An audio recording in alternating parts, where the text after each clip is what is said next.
I would like to call to order the February 24, 2026 budget workshop of the Big Bear Area Regional Wastewater Agency at 3 p.m. Roll call, please. Director Sauer. Here. Director Russo. Here. Vice Chair Walsh. Here. Director Herrick. Here. And Chair Segovia. Here. All right, if we could please have everybody stand for the Pledge of Allegiance, and I will lead us in that. Is that well enough that we don't need microphones? It depends on how loud, how loud.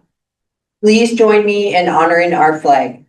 I pledge allegiance to the flag of the United States of America and to the republic for which it stands, one nation, under God, indivisible, with liberty and justice for all.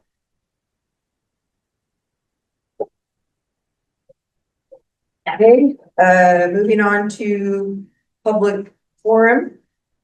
Public testimony is permitted at this time on any other matters within the agency's subject matter jurisdiction that are not included on the posted agenda. Do we have any public comment? Mine's away from me. Okay.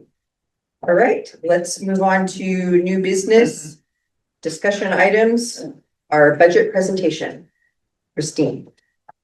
Thank you, Chair Segovia. There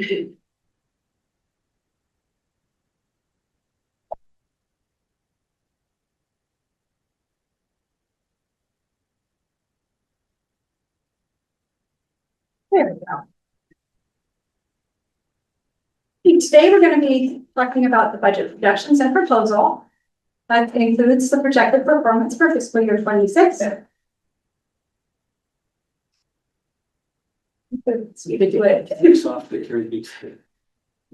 proposed new budget for fiscal year 27 and the 5-year forecast for fiscal year 27 through 31. And we'll begin with the projected performance for fiscal year 26. During the fiscal year, the governing board can approve changes to the budget through carryover appropriations and new appropriations. The governing board approved carryover appropriations in the amount of approximately $5.9 million, with capital expenditures being approximately $5.8 million for the projects listed on this slide. Oh shoot, I'm sorry.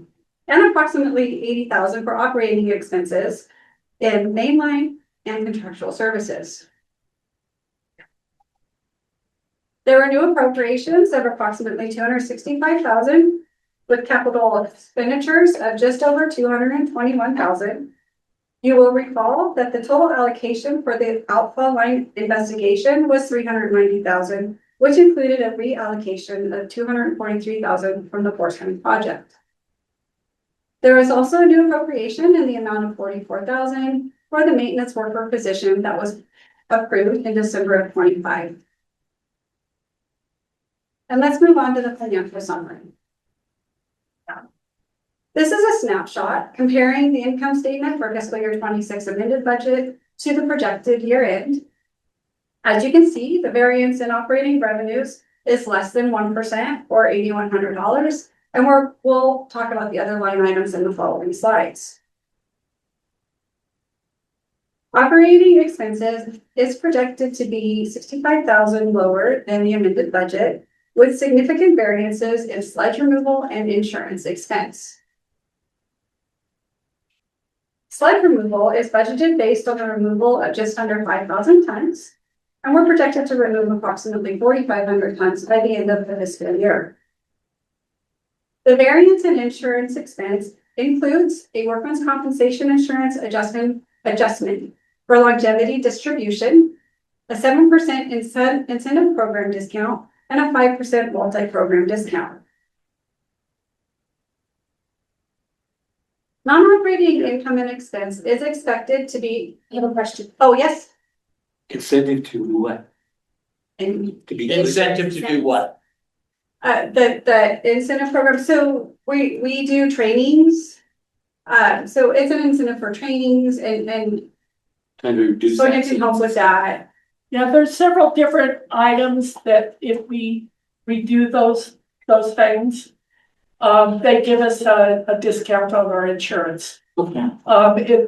Training is one of them, attending workshops, having an IIPP in place, they're all different qualifications.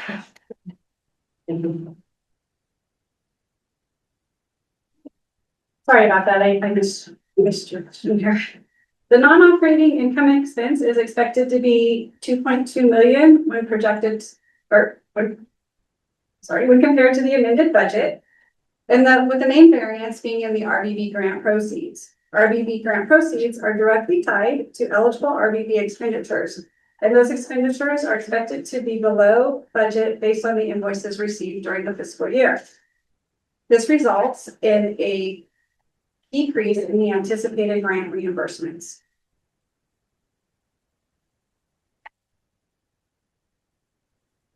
We will discuss the proposed budget and 5-year forecast in the following slides, but I would like to start with discussing potential financial impacts.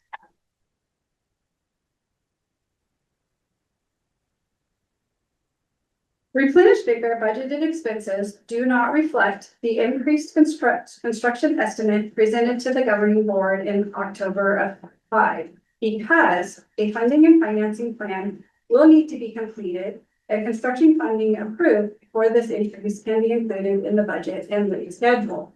Therefore, the proposed rate adjustments are consistent with the 5-year rates approved by the governing board in March of 25. The proposed rate structure is sufficient to complete final design, but will need to be reevaluated in future budget cycles to include changes to project costs. Construction costs for RBB currently include capital improvements that will need to be completed regardless of the completion of RBB. If RBB stops at final design, once all project costs are reconciled, any remaining funds collected for RBB can be reallocated to those capital projects that will need to be reprogrammed, and future year rates will be adjusted accordingly. If RBB continues through construction, the rate structure will better position the agency to obtain favorable construction funding and stabilize future rate increases in support of project completion. The fiscal year 27 budget includes the wastewater treatment and outflow master plan and the collection system master plan. These plans will incorporate the capital improvement plan methodology adopted in fiscal year 25. Projects will be assigned a priority based on the analysis and may be phased over multiple years. The fiscal year 27 proposed budget includes capital improvements that are currently considered priority 1 projects. With the completion of the master plans, project priorities could change, which could influence rates in future budget cycles.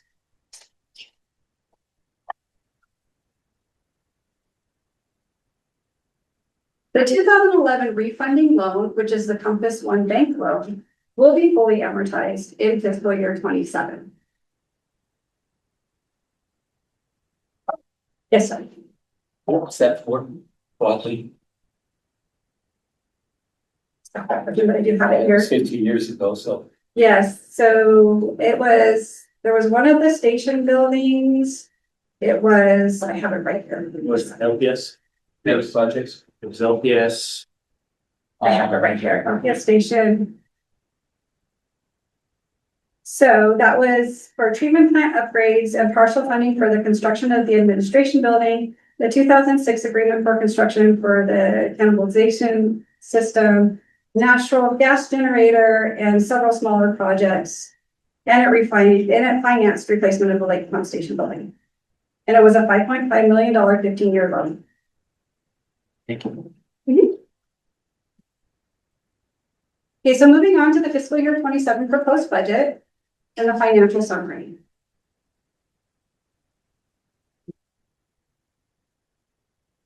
Again, this is a snapshot of the income statement, and it compares the fiscal year 26 projected to the fiscal year 27 proposed budget.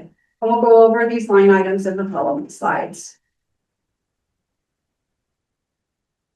And we'll start with the proposed operating budget. Fiscal Based on the proposed established rate increase, operating revenues increased by 18%. Operating expenses increased by 6%, and we'll discuss variances in line items that exceed 5% and $20,000. This is the list of those budgeted items with variances that exceed 5% and 20,000, and we'll go into more detail in the following slides. Salaries and benefits are proposed to increase by just over 327,000 or 9%.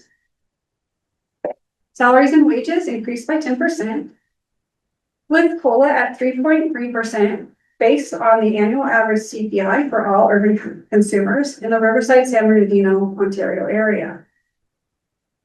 Those employees that have not reached the top of their pay scale are eligible for merit adjustments annually. And this does include the addition of the maintenance worker position. Benefits increased by 9%. The retirement and OPEB required contributions increase per the actuarial valuations. Medical premiums are expected to increase by 12%. And again, this does include the addition of the maintenance worker position.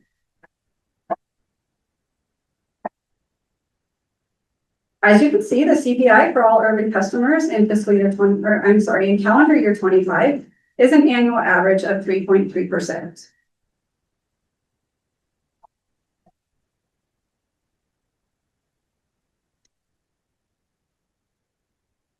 So there were significant variances in sludge removal and insurance. Sludge removal is budgeted again based on hauling 5,000 tons. And again, the fiscal year projection is 4,500 tons. So that's a difference of approximately 500 tons. Additionally, sludge removal includes an annual CPI increase to the hauling contract. Workers' compensation is expected to increase by 20% or just over 16,000. This is based on annual payroll as well as an experience modification factor or EMOD.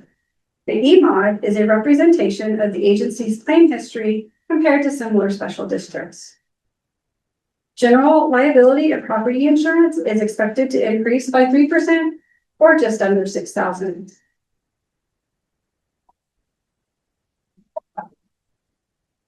There are savings across several line items within repairs and replacements. Larry, did you have a question? Okay, before we get too far. In the current year, less sludge was hauled than expected, Yes. Yes. but the next budget calls for an even greater amount.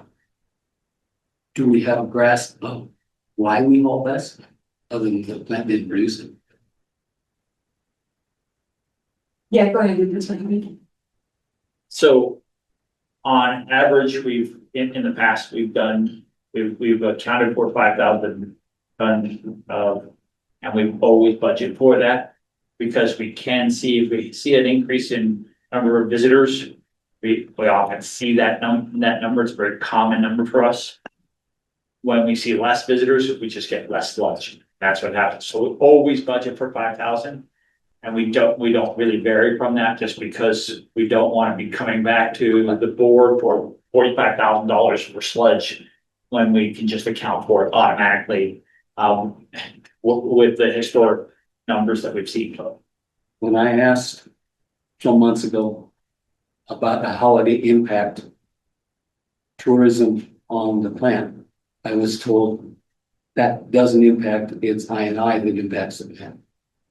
The I&I protects impacts the flow, but the BOD, which is the strength of the flow, is what actually impacts the amount of sludge overall. That makes sense. So the more, even though we'll have people up here, it's the I&I that will lower the amount we might get. Our normal is running between 270 to 300 milligrams per liter, for sludge. And then when we get storms up here, it might go down to 100, 50 and meaning that the sludge, the poop in the water gets actually thinned out. We get a lot of more flow, but we get a lot less sludge because we're not really increasing the number of people, we're really increasing the flow coming to the actual agency itself. So visitors do impact.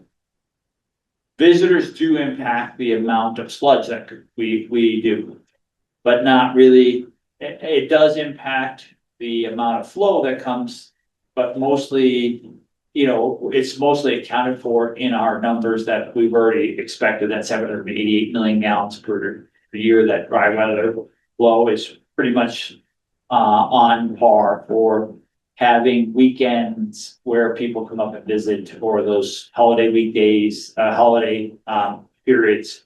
So we're already accounting for all of that on a normal basis. What we don't account for is the actual I&I that comes into our system from the member agencies.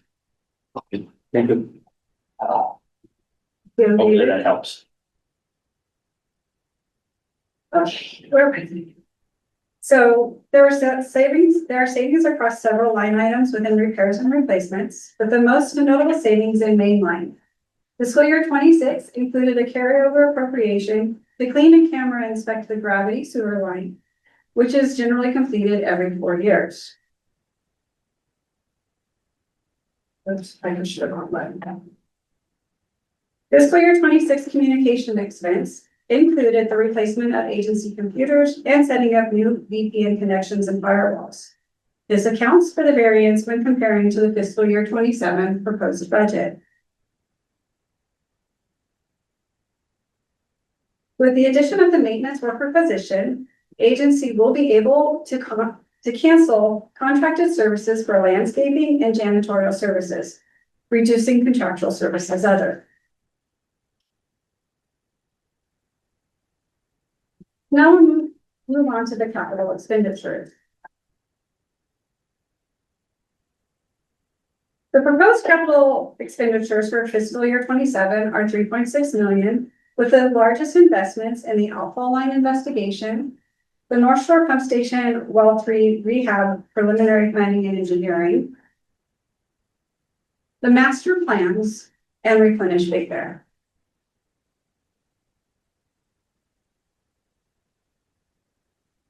The proposed 18% rate adjustment is consistent with the 5-year rates approved by the governing board in March of 25.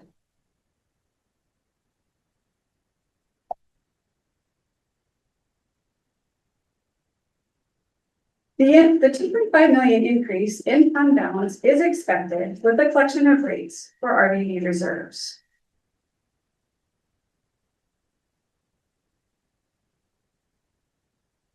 So let's talk a little bit about what makes up the designated fund balance. We'll start with the payment of the OPEB related liability. A goal of the agency has been to reduce its unfunded OPEB liability. The governing board approved a multi-year plan to reduce the liability by 1 million.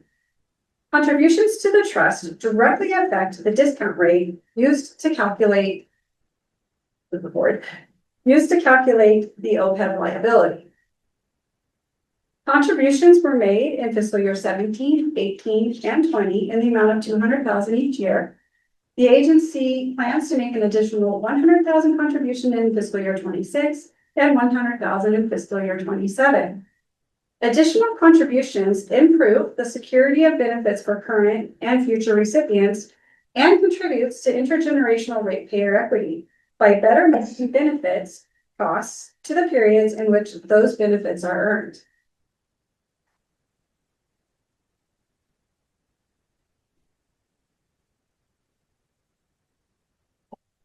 The cash provided by operating activities includes operating income and loss. And the operating and income and loss for BARWA is operating revenues less operating expenses. And RDB includes the RDB revenues based on rate revenues. Yes, sir. On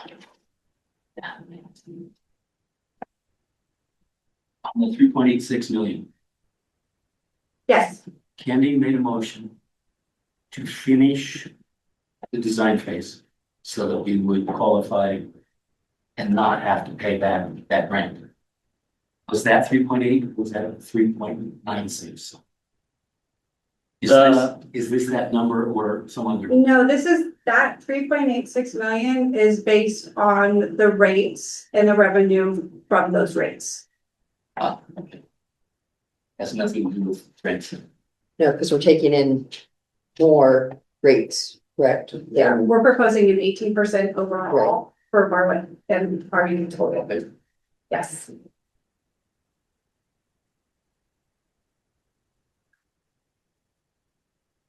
The cash used for capital and related financing includes capital expenditures, proceeds for grant funds, the connection fee, debt service, and lease revenue.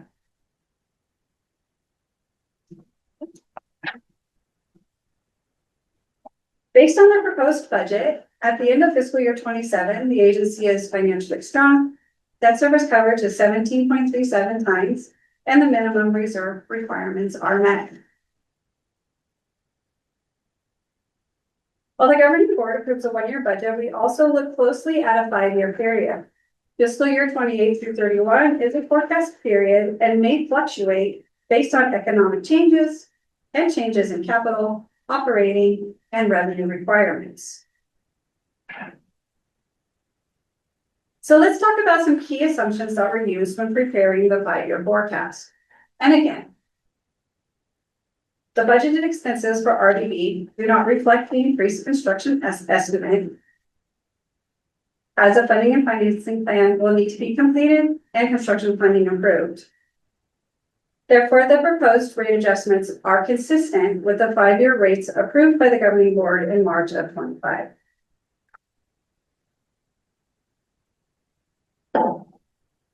Inflation is assumed at an annual average of 2.6% during the forecast period using the following indicators.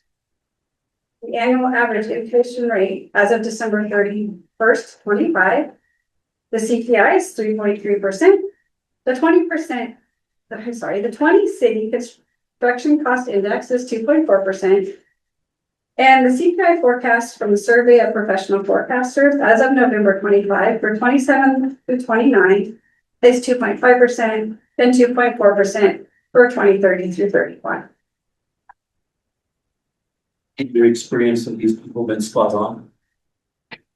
So Whether this has always reflected what actually has happened. not always.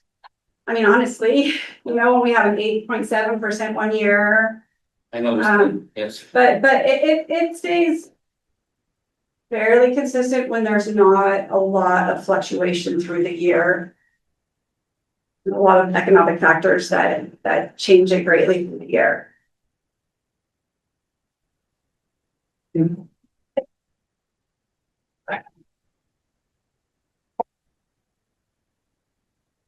The annual average increase in operating revenues is 13% based on the proposed established rate increases.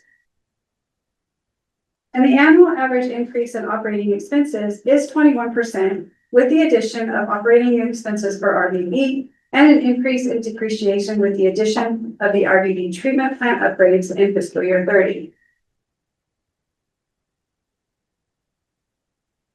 This graph is a visual representation of revenues and expenditures over the period.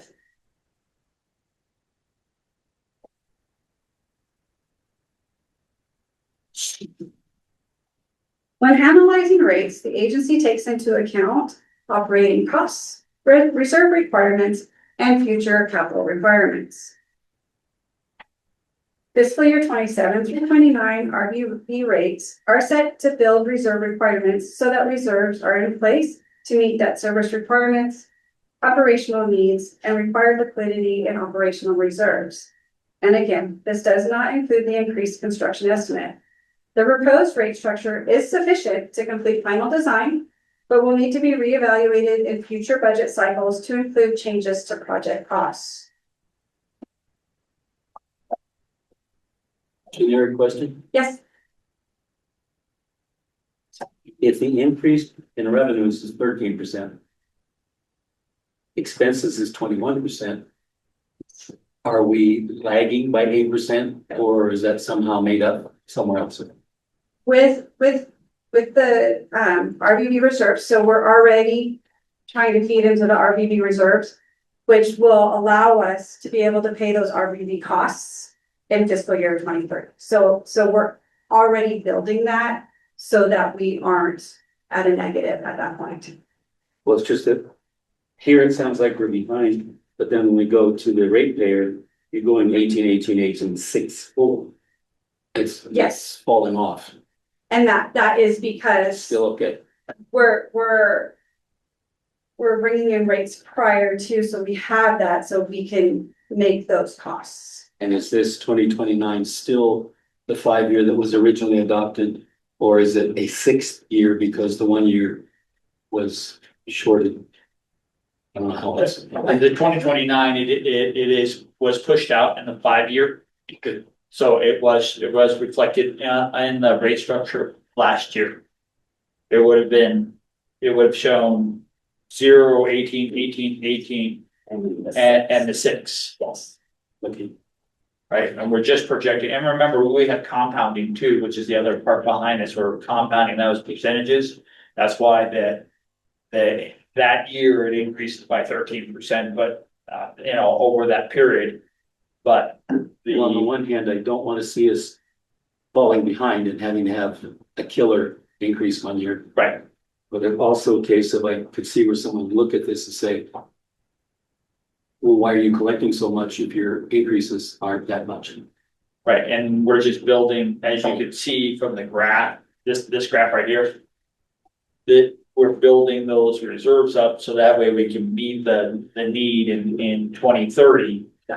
On the graph, so that way we never get behind. Tried to explain that to someone who demanded the refund of all the money they. Yeah, very, very difficult to do, and I mean, this is what we are required to do as part, to be fiscally responsible. Yes. Is to make sure that we have the reserves and the debt service to pay for the project. Should it go forward? I don't know what resources are available to you. I'm not blue-green colorblind, but this chart was hard for me to decipher which of those little lines. Okay, If there's any other color, yes, absolutely. Sure. I didn't make me know that. you should, something. You should- Yes, my dad's colorblind, I should have. His vote is fuchsia. Purple. Purple, yeah. Fuchsia, Right, Purple. pink, I don't care, it's just that when they got close to the end, it was like, So it's the blue and the green. Yes. The time. yeah, because even right there, they look alike, but I know they. They do. Because you wouldn't have. Wait doing, just to screw with me, I know you can do it. I appreciate that, I really do. No flying I will planes for definitely you. look into that. Well, absolutely not. Okay. Yes, thank you, I do appreciate that. Okay. The agency's top 5 operating expenses account for 82% of the agency's total operating expenses before depreciation.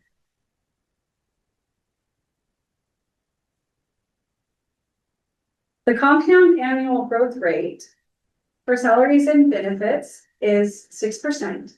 Fiscal year 26 added a maintenance worker in the last quarter of the year, and salaries and wages increase is 5% on average, with benefits increasing 6% on average. Replenish Big Bear is anticipated to go online in fiscal year 2030. As more data has become available with solar production being online for just over 3 years, budgeted and forecast costs have been adjusted based on actual power production. Sludge removal, again, is based on removing the 5,000 tons. And the increase includes the expected annual price adjustments to the hauling contract. And permits and fees, annual average increases are budgeted to be in line with average historic changes. And it's not material, maybe? I'm sorry, what? MM is non-material. Yeah, well, that is because we only have those expenditures in 2 years of the 5 years. So to figure the 5-year compounded annual growth rate, we can't do that, so we don't have 5 years, yeah. Can I ask you a quick question, Larry? So the blue on this with the black writing, is that hard? No, there's enough distinction. If you did black on a dark red or any dark color, I Uh-huh. lose. Okay, Supposedly white on a dark background is the easiest to see, but the most fatiguing for your eyes. okay. Thank you.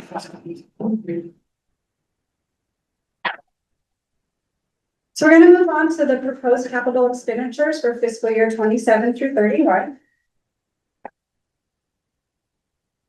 This highlights some of the largest investments in capital over the next 5 years.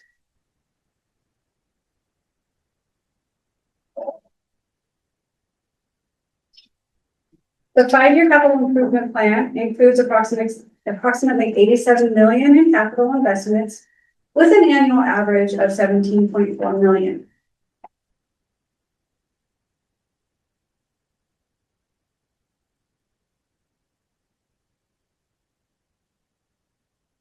We'll move on to debt service for fiscal year 27 to 31. Do you have a question, Larry? Early on, there was mention of maintenance solicitation in parentheses 4. Was that the fourth of 4, or was there a footnote I couldn't find? What was the question? He's saying in the presentation earlier, it said lift station 4. It's on page 6. It says investigation parentheses 4. Oh, Oh, so Yes. for 4 4. stations. Oh, all 4. Yes, for Yes, 4 okay, stations. got it. Sorry about that. Because I was looking for a footnote and I couldn't find it. Yeah, that was for 4 stations. we don't have a lift station before. No. Sometimes they consider OPS as a station. Okay. We don't. Yeah, so it was, we're doing an investigation on the 4 stations. Okay. Fiscal year 27 to 31 debt service. So debt service coverage in fiscal year 27 is expected to be 17.37, reducing to 1.72 by fiscal year 31, meeting the minimum debt service coverage by 1.2 times.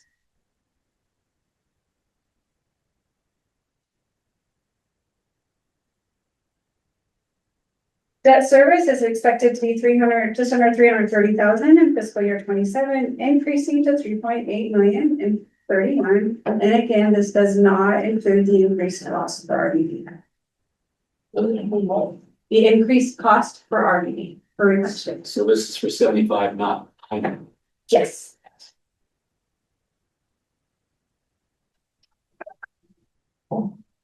Let's move on to the financial summary. At the end of fiscal year 31, the agency is projected to have approximately 26 million in cash and designated fund balance, with 13 million in the capital replacement fund. The next 5-year period from fiscal year 32 to 36 is an aggressive capital investment schedule with estimated capital investments of 20 million, or approximately 4 million per year. Based on the current capital improvement plan and the projected rate collection, the agency is expected to have a shortfall. The agency may need to reschedule certain projects, enter into new debt, or increase its rate collection to meet the timing of the current capital improvement plan.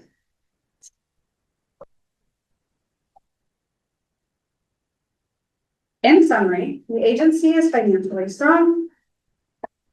Reserve funds are adequate and the minimum balance requirements are met. Capital expenditures total 87 million, with new debt for the RDB project, cash funding for the remaining capital projects. And again, this does not include the updated construction costs. The agency will make payments in the amount of 100,000 per year in fiscal year 27 through 29 to complete the multi-year plan to contribute 1 million towards the OPEB liability. Do you have a question? Hold on. Okay. Making sure I heard the right number. Okay.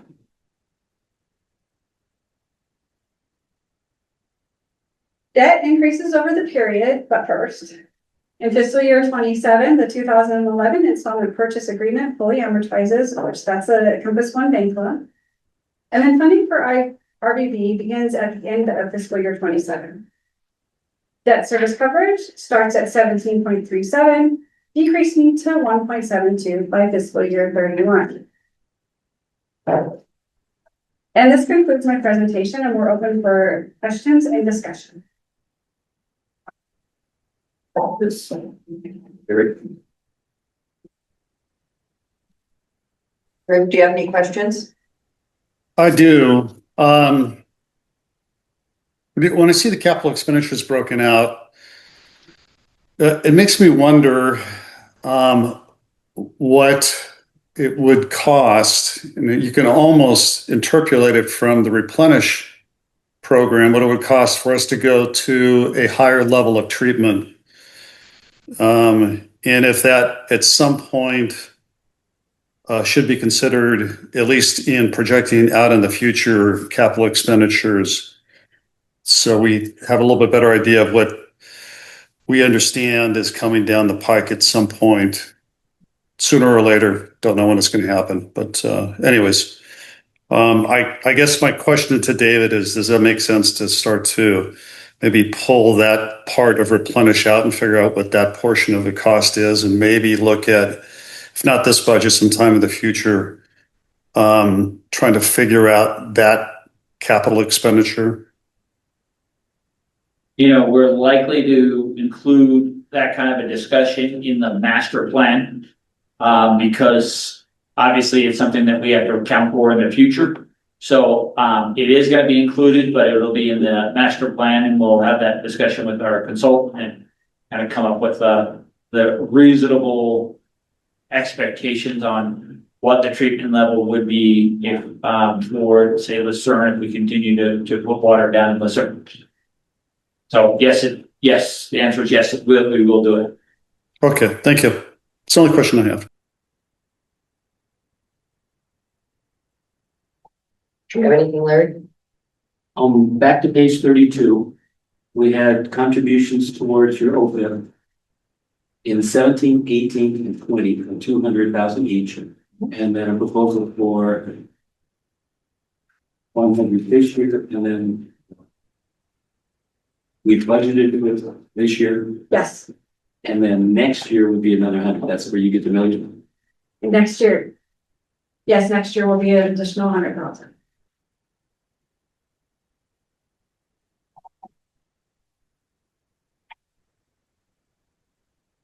So we're proceeding at the $75 million proposed cost, even though it's projected to be closer to 100 million. But we can't, or are saying it's not appropriate to go to the 100 million until you change a whole bunch of other numbers. At this point, because we haven't done a funding and financing plan, it's really hard to include that in it because we don't know yet.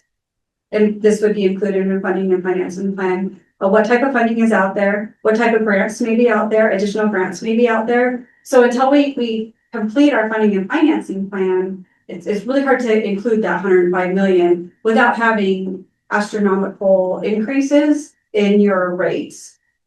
That funding and financing plan is expected to be started and completed within this fiscal year, end of this fiscal year, beginning of next fiscal year, if we continue with replenish bigger. So the numbers will be generated within the budget we're looking at right now, but won't be online until another year. No, the numbers that you're looking at right now for this fiscal year. So the 18% will go in place. But the additional numbers that we're talking about are as replenish big bear, the $100 million, and that funding and financing plan will likely show that project as the midpoint of construction will show a number more than that. But that funding and financing plan would account for all of that, all of those numbers. Or will it be behind again by the time you generate new numbers? Yes, it will be behind again by the time we get generate new numbers. But again, the board has chosen not to move forward with a funding and financing plan until we kind of get more settled on what we were, what And to inspect the outfall line. we had to inspect the outfall line. So all that stuff is kind of out there. And instead of trying to guess where things are gonna be, we're just moving forward with what we know today, which is the rate structure that we know is in place and that was approved, and that the board understands that, that may change in the future should, the increased cost, be reflected in, the new funding and financing plan.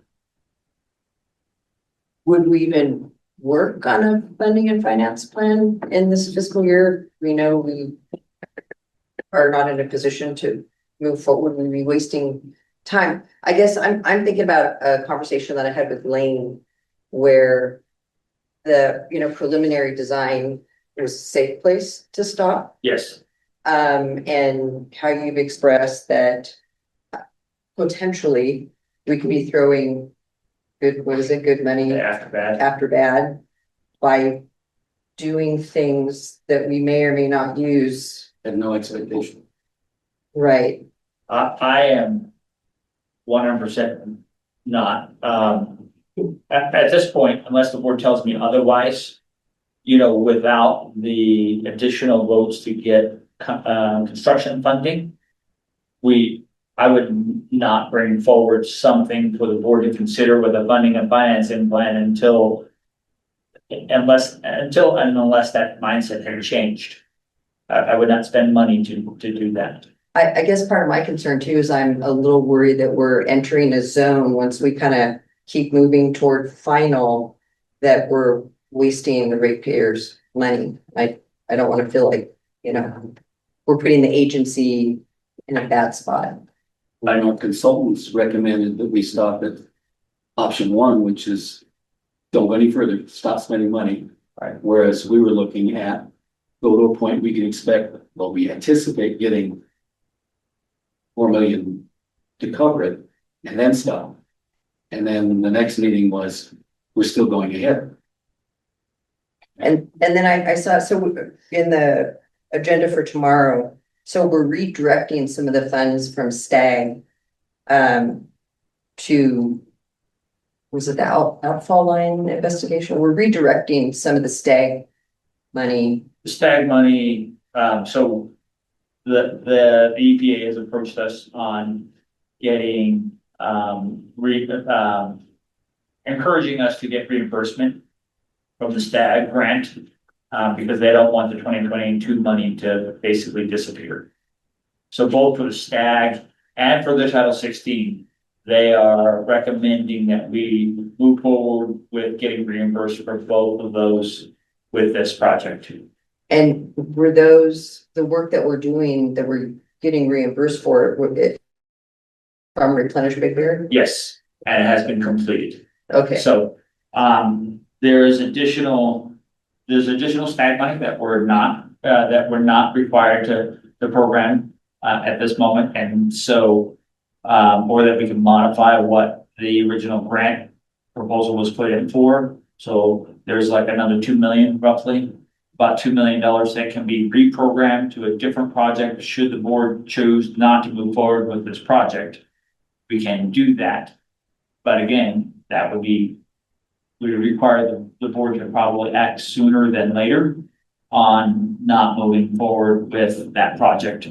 And so not moving forward with replenish the final design. That the 2 million that you're talking about, we could take that money and reallocate it, like say if we found out that the outfall there. Right, we could reallocate that to a different project. They have been pretty clear on and supporting us to reallocate that money. I do not believe at this point, but again, we know how right now the federal government's kind of in a limbo. I do not believe the Title 16 can be used the same way, but definitely the STAG grants could be reallocated towards a different project, a balance of 2 million. Aside from like the pump stations and the outfall line, are there things here at the plant that we're gonna talk about at some point that need to be, wasn't there like some oxidation ditches or something? So we have some oxidation dishes, some repairs on the oxidation dishes. There's also, we have had some discussion with our member agencies about the additional I that's coming into our system, which is causing our system to see an amount of flow that is not conducive to our treatment process. During the master plan process, the idea is to look at the opportunities for, say, low equalizing basins, which it might be, we might choose to, at that point, recommend to the board to build a aeration basin and utilize those oxidation ditches for low equalizing basins. So all of that will come out during the master plan process. And those will be, projects that will be, obviously looking for, funding, but you're talking about like the aeration basin, which is not included in our current capital plan, is, almost an $11 million project, just to give you an idea. So we have on the books about 10 million for the next 5 years. The next 20, we have about 20 million. Not including the aeration basin, and that would be an additional 11 million roughly. So just to kind of give you an idea where we stand with our capital, it's a heavy and capital plan. And when would we start the master plan process? It's scheduled for next fiscal year. Okay. And we will start that process. And I don't remember the calendar, maybe Bridget, you do. Usually that kind of process takes about 18 months to do. When you say next fiscal, not this budget, That budget, yes. it isn't. It It's is in this- included, yes. Some budget, yes. So it is in there, to look at that master plan to give us an overall idea. And again, we're looking at our plant and where it stands and what we think future wise, where our plant will head, far as treatment levels and process things, we do have a 50-year-old plant. There are things that, we would recommend, making betterments of, our treatment processes and especially with the idea that the regional board eventually will come down and ask us for additional treatment processes in the near future. Conversely, with the projects targeted, even if replenish is not done. Oh, most definitely. These are everything that we're proposing aside from, this is sets, Planish Big Bear aside. These are projects that need to be done, period, for this plant in the future. And at one point, you said design 4 million grant. If we completed it, we would not be obligated to reimburse or give it up and return it. Then it was maybe. That was back to do it and we don't have to. It was my understanding if we were at PDR, would. We felt pretty safe at the PDR that we would get reimbursement for everything we've expended, or not everything that we expended. There are some costs that early on that weren't eligible for reimbursement. In 2 years, Pardon me? when would we get the money? Oh, we've gotten most of the money. I think there's still an invoice out there. Yeah, it wasn't. Yeah. So we're not waiting. Yeah, there's 2 invoices. That's awesome. 603,000 is still outstanding to be reimbursed to the agency. We have 3.3 million reimbursed already. So we're expecting around that $4 million number to be reimbursed from the grants. I mean, again, there's no guarantees with the grants, but the grants do say, hey, if you don't move forward, you have to return the funding. But given the fact that, what we've asked for reimbursement is deliverables in the grant, we feel more confident that that's not gonna be the case. I can't guarantee you 100%, but I feel, fairly confident. Yeah, when I talked to Lane and Matt, at length, I mean, they felt confident on the PDR part of it, Yes. you know. But in the other money that we have spent, grant money, of these numbers, is that 5 million or 6 million, is that potentially due to be returned? No, not all the money was reimbursable. Some of it was prior to us getting the grants. Some of it was not, not reimbursable expenses. So what's due to be returned is that, that almost $4 million. And then moving forward, there is additional, I think, about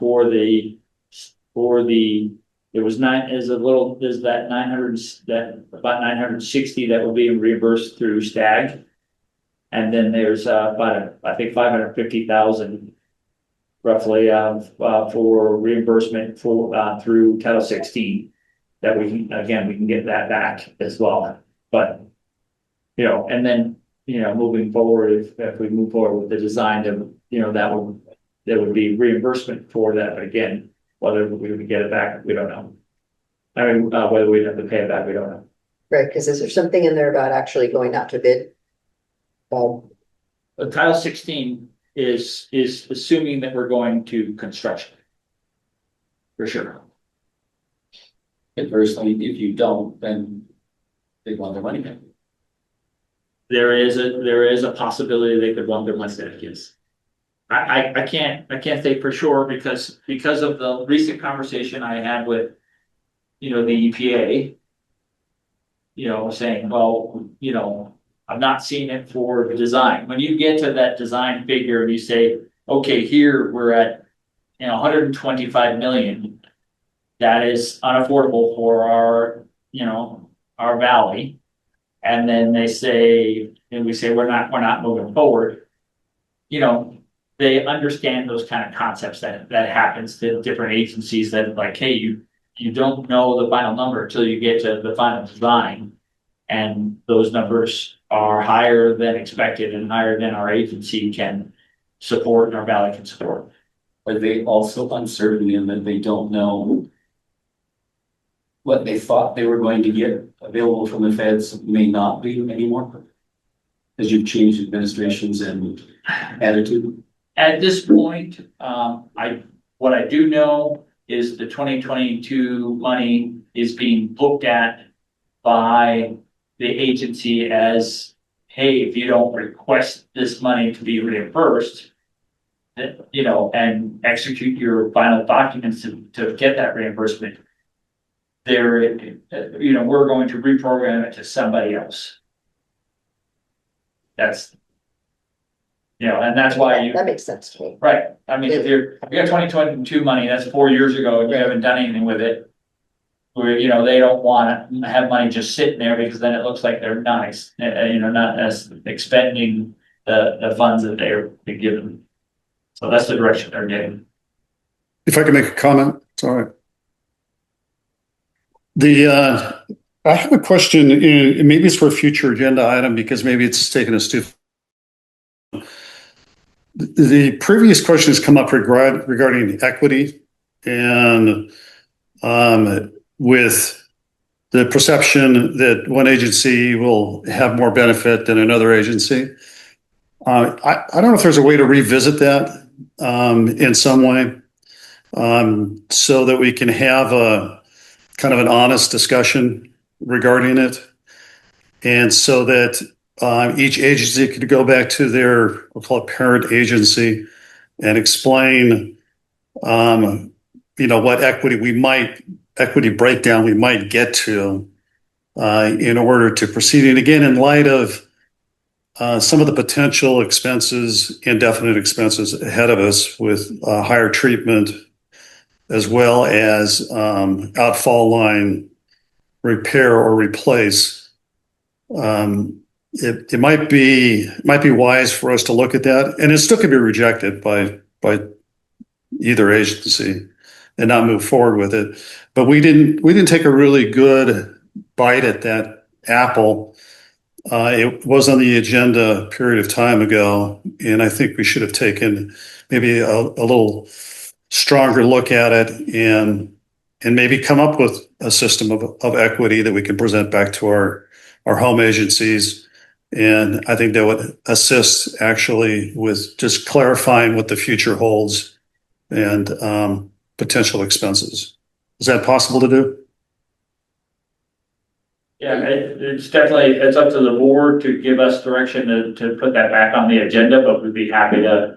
I mean, and I do know that, you know, one of the other discussions that was being had was putting the ponds out there at Green Spot, which to me, that changes the equity also.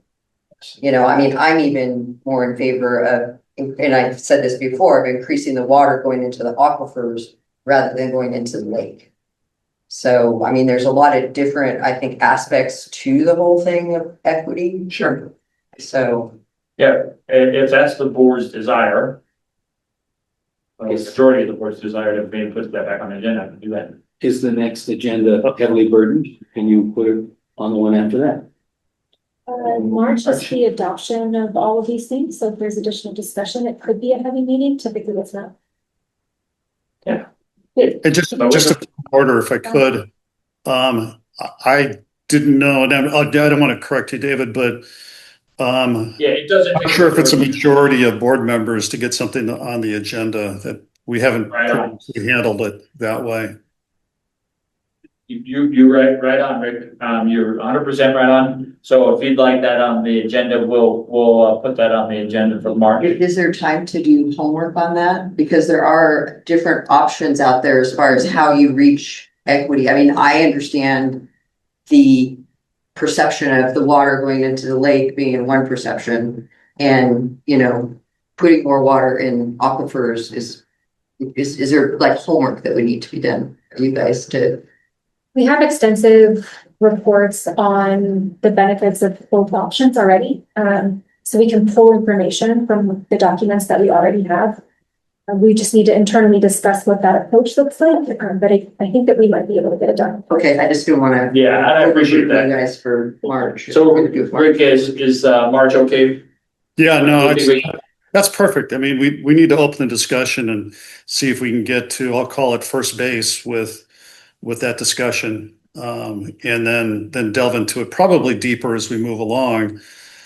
But I think that that's an important discussion we need to have between now and whenever we make a decision to moving forward or not moving forward. So we have to be very clear. This is a big project. We have to be very clear with exactly what we're doing and how we're doing it. And that's one element I think feels like we've missed. Yeah, I appreciate that, because it has been, you know, there definitely could be there could be some changes based on some new information that we'll be able to present to the board on that equity piece. So for sure. Great. Thank you.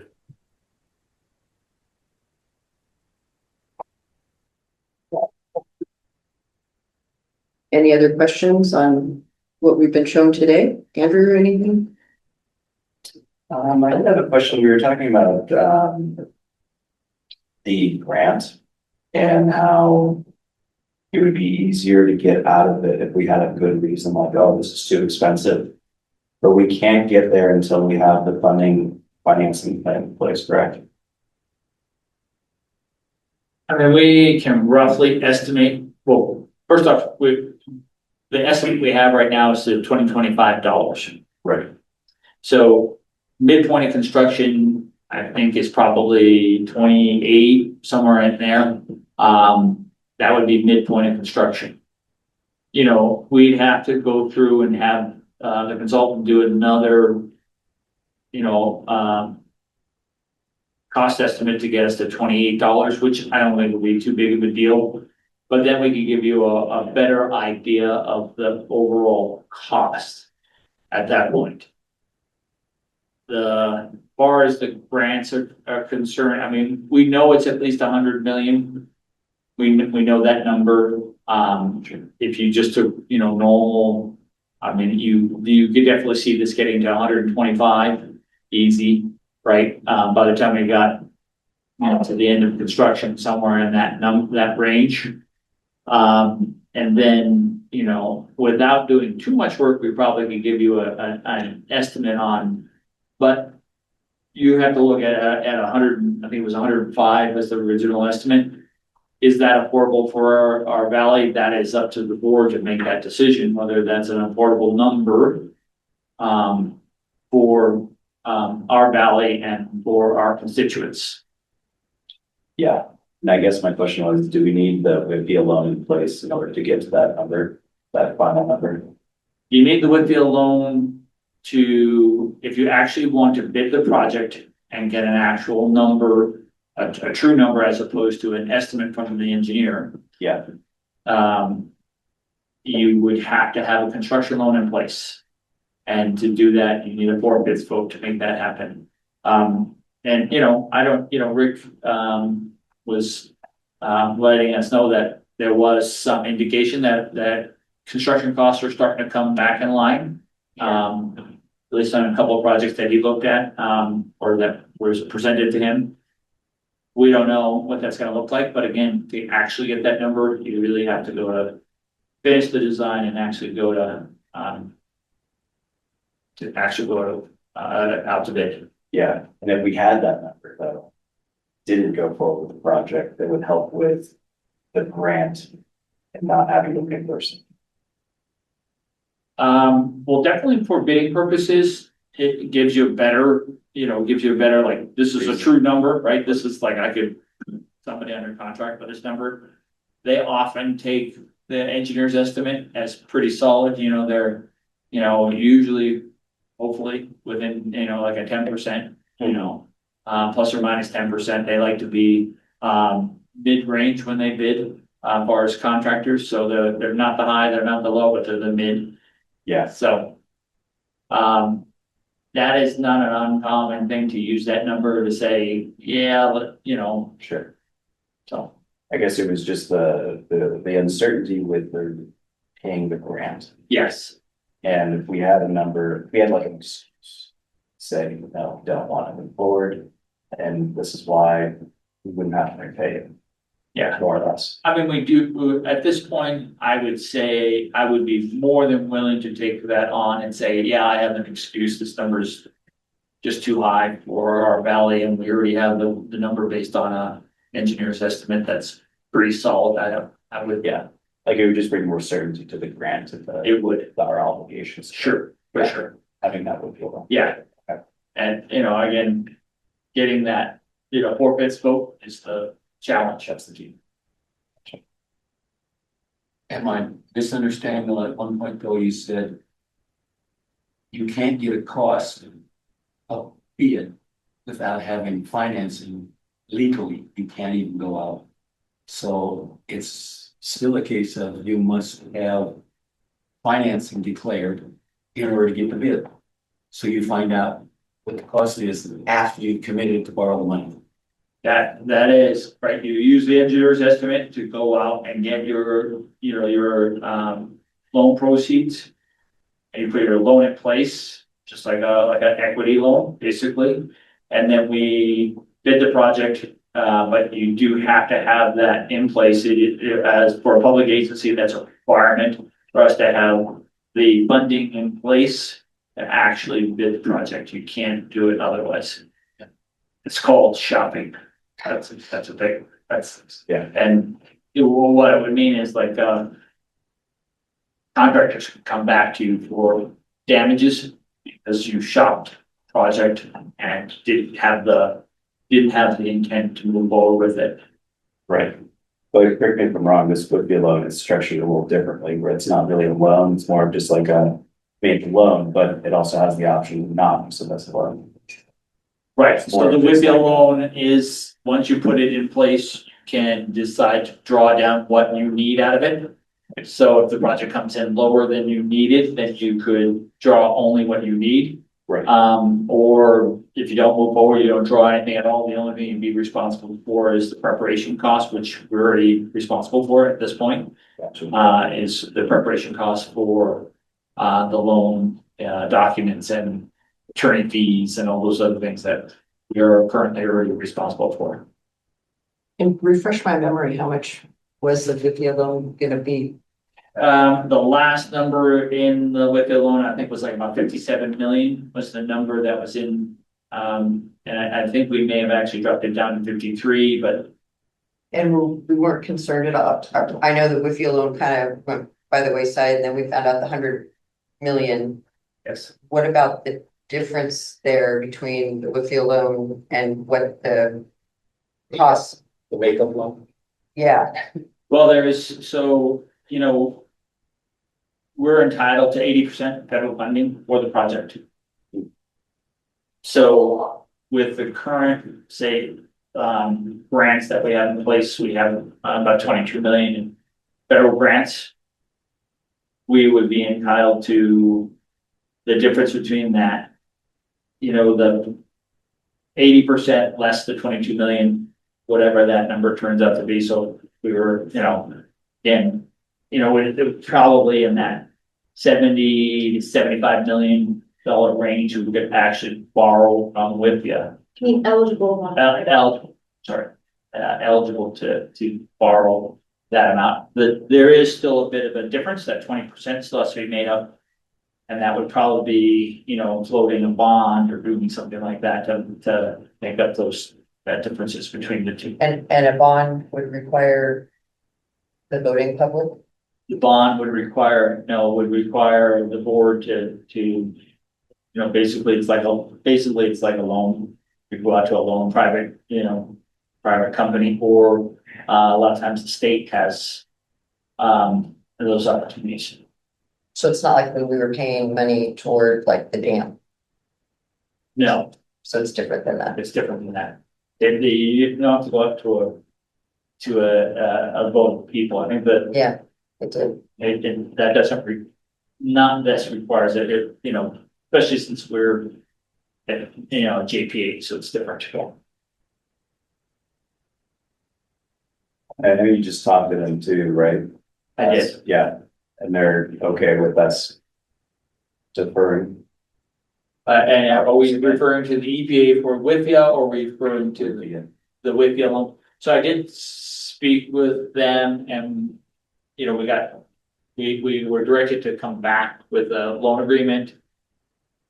They know that our board is at this moment undecided on this project. Right. And so they were supportive of that situation, but they do know that this loan, you know, may not go anywhere at all, and they're aware of that. I think, if I remember correctly, I think they were open to discussion about if we needed additional funding than just the original amount proposed in the agreement, last agreement. So in round numbers, if the cost is 100 million, federal funding can allow 80% of that. Federal funding can allow for 80% of that, because we're disadvantaged. Grants were 25%. Grants, Six, I don't, just 6. one of the grants can be 25%, yes. 25% of the 80 or of the total? I have to go back and review it, but I don't recall, but it's a total. Federal grants can be 25% of the total. So for 125 million, You know, 100 million, I mean, whatever number you want to Make use. it 125. It's 125 million, right? So you're talking about, you know, the federal part could be, so progressively, we're eligible to try for more grants, we could go for more grants. Title 16 federal, not state. federal, that's federal, but we're also entitled to more state as well. I mean, we're entitled to. Right, but the limit of grants is federal grants. That's correct. Not state funds that come from the feds. Right, It must be totally separate. right. And since the state is in the hole, that's probably not. Federal funds that go to the state and then come from the state to the agency are considered in that. 20%. They're in that 25%.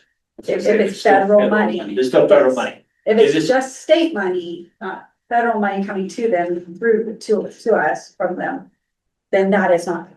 But if they're funded through federal funds for that, that is in the 25%. USDA. Come from the state, but they're really federal funds. That's right. They're really federal funds and, that's up, again. We're limited to that 80% federal funds, period. So 25, Whitby can handle. Do the heavy lifting, but we still have to come up with 20 non-federal. 20, not federal.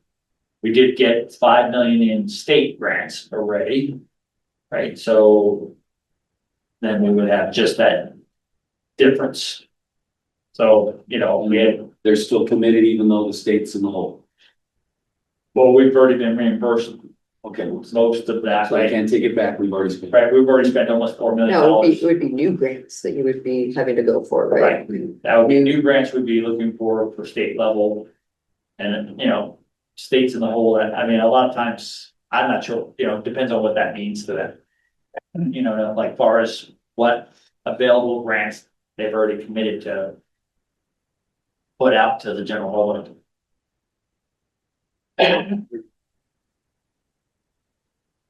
Yes, Yeah, so just to clarify, so the funding and financing plan can only happen until the Whitfield one is in place, or we're gonna have a funding and financing plan and just kind of roll with that. well, a funding and financing plan. We would want to identify, in that plan, we would want to identify where would we get the funding from.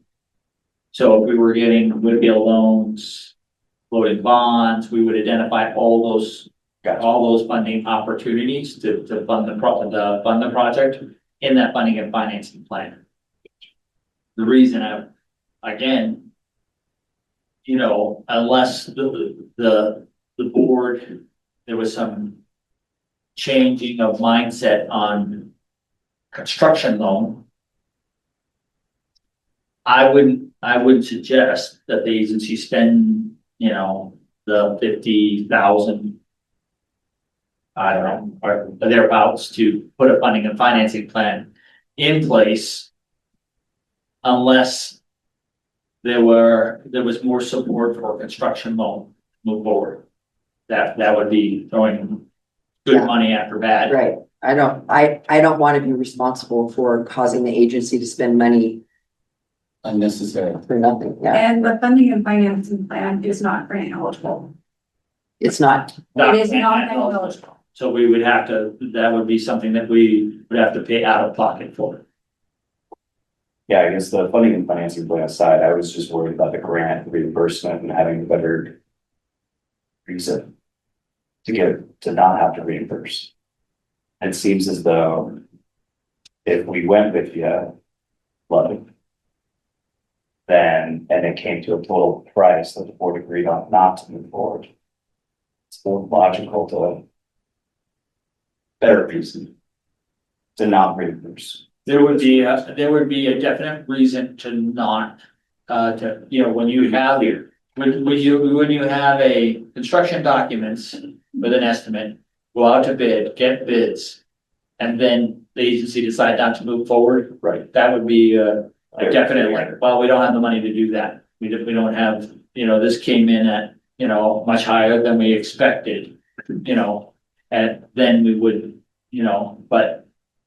As opposed to you going to them now and saying, Would we then have exposure in terms of the contractor saying, well, you asked us for a price and now you're not gonna do it? If the project came in within the engineer's estimate and then we didn't move forward, our exposure definitely would be better.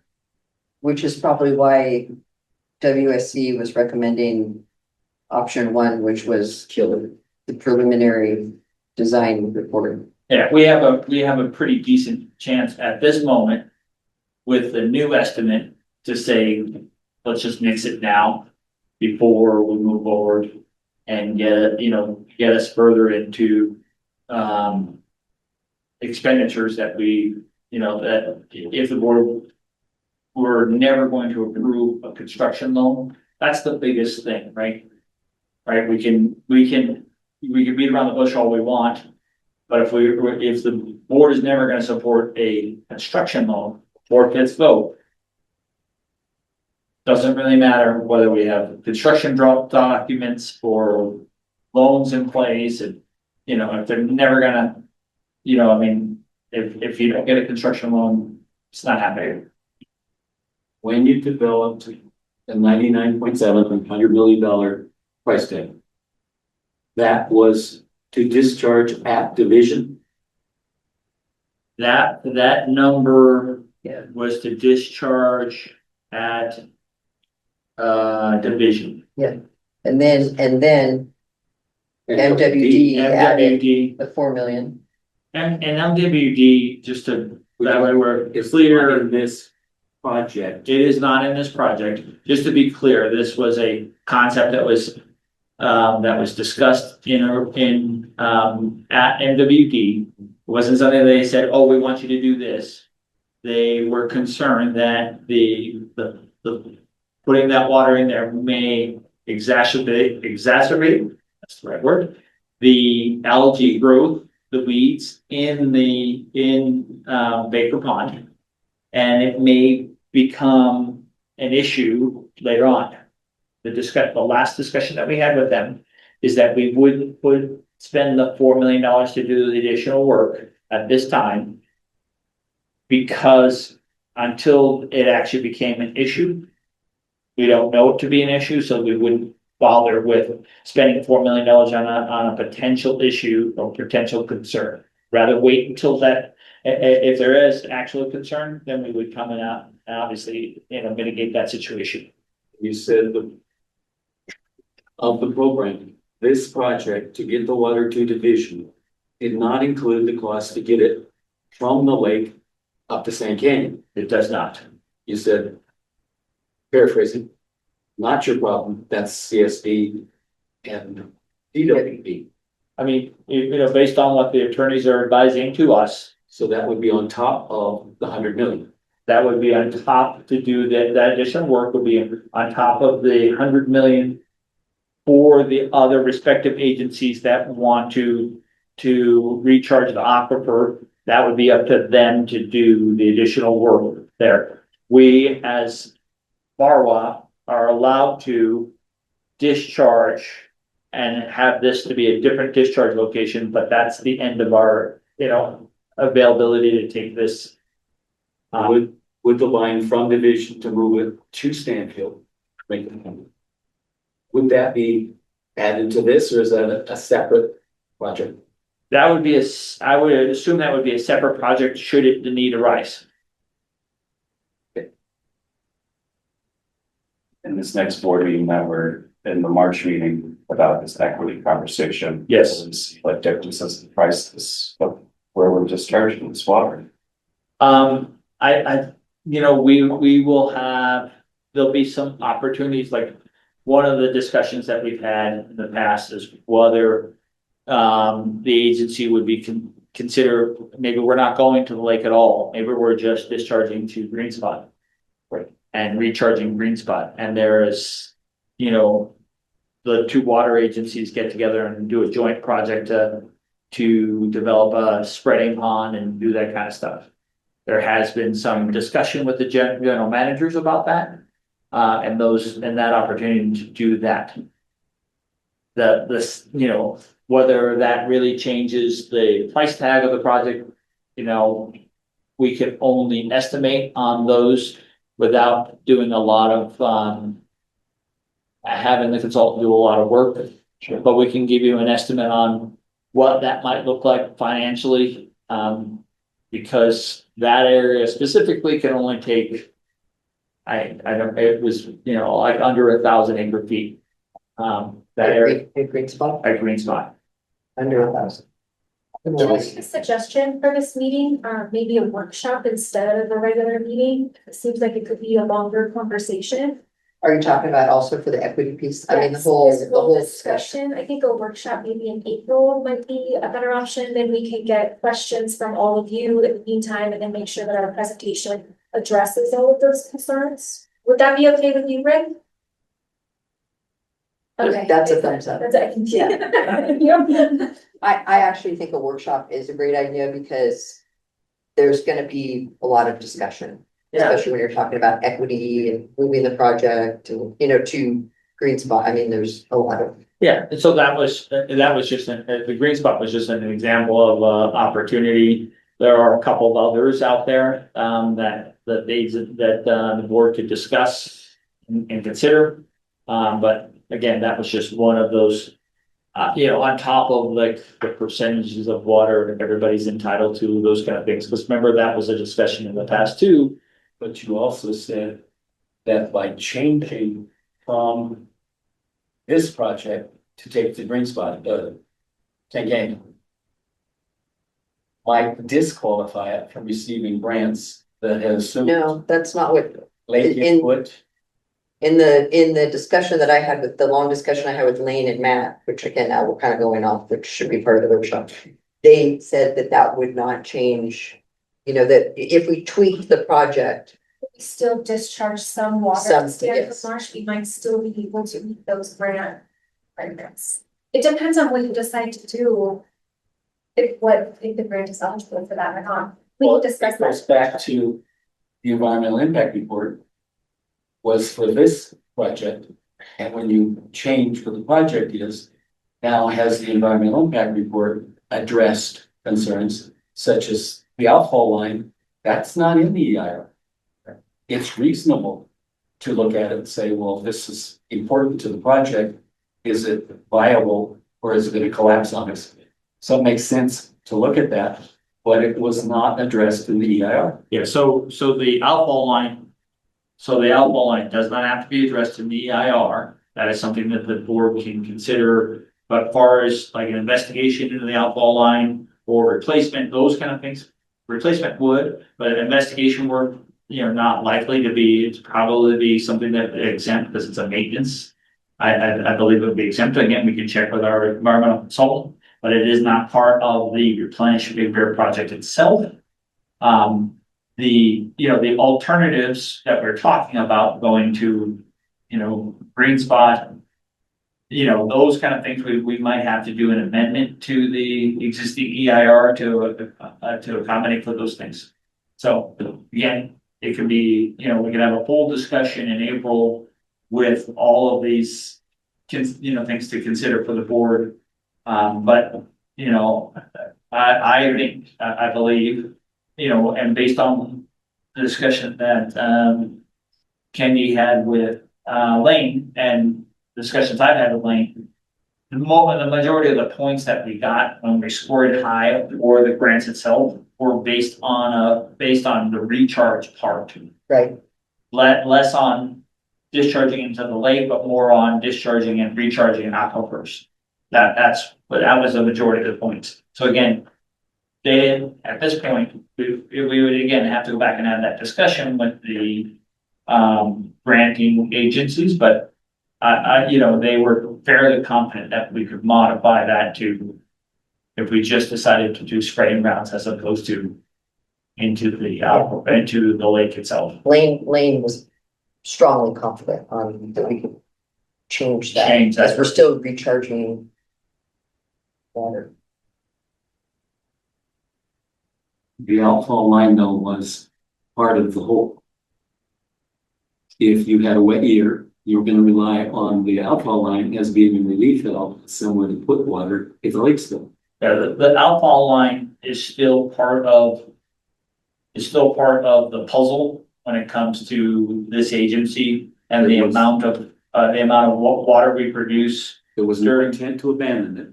No, the estimate is 342 acre feet. It's still the same estimate. That we would be discharging down to Lucerne, and that would still be the number that is out there for that line. On a regular basis or on On an average basis, it's 342 acre feet, if I remember the number correctly. And you mentioned that the quality of the water that might be going to that outfall line eventually, sooner than later, is gonna have to change.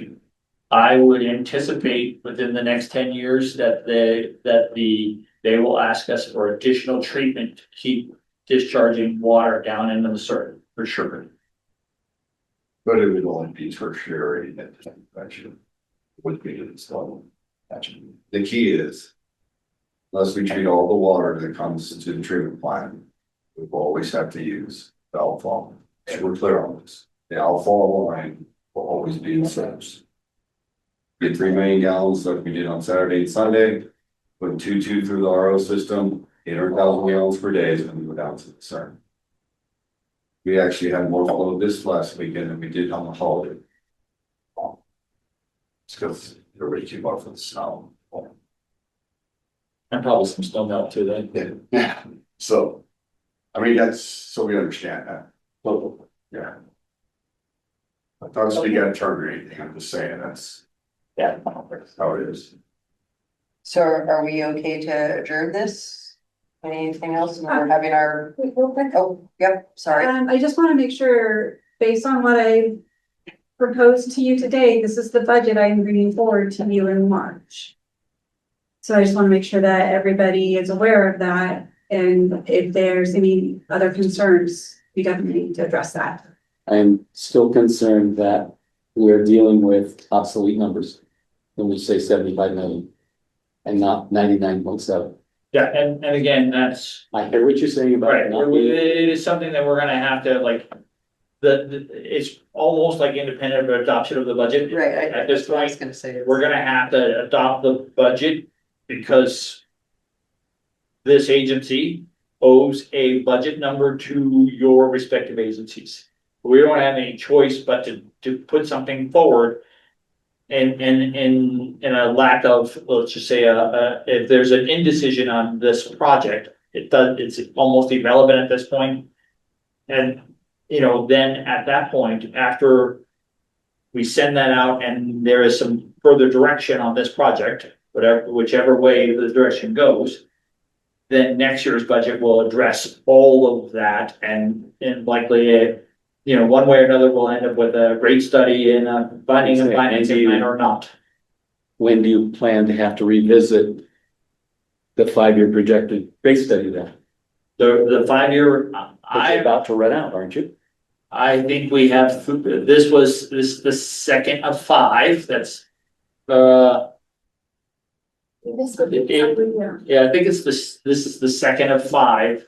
So I think we have 3 more years left in the existing. But again, I would expect us to have a resolution to this project in the next, within the next, say, 6 months or so, and then we'd be able to address what we need to with our rate consultant, whether we're doing a rate study or finding a financing plan or whatever the board chooses to follow. Right, I mean, is it inappropriate to say that the replenished speaker numbers it's like a placeholder? Right, in the budget, I mean, it's gotta be in there, but we know. If I may, the reason, and that was the reason we were bringing forward the 18%. Remember last year, we didn't bring forward an increase for replenished there.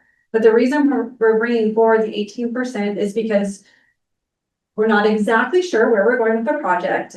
And that 18% will help us if we go forward with the project. It will help us stabilize the rates. So by doing the 18%, maybe depending on where we end up with project costs, if we end up going forward, maybe we won't have to do a 30 or 40% increase because now we've decided to go on with the project, but now we haven't collected any rates to pay for that possible debt service.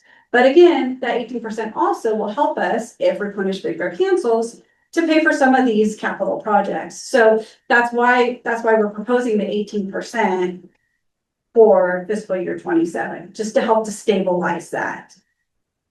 And there is a definite, a definite possibility in the near future with those capital projects, without the replenishment, or with or without. Right. Those capital projects are going to require us to probably. Maintenance has to be done. Has to be done. We're gonna be borrowing money. All those things are Right. going to come, it's going to come in, 18% helps us plan for the future no matter what.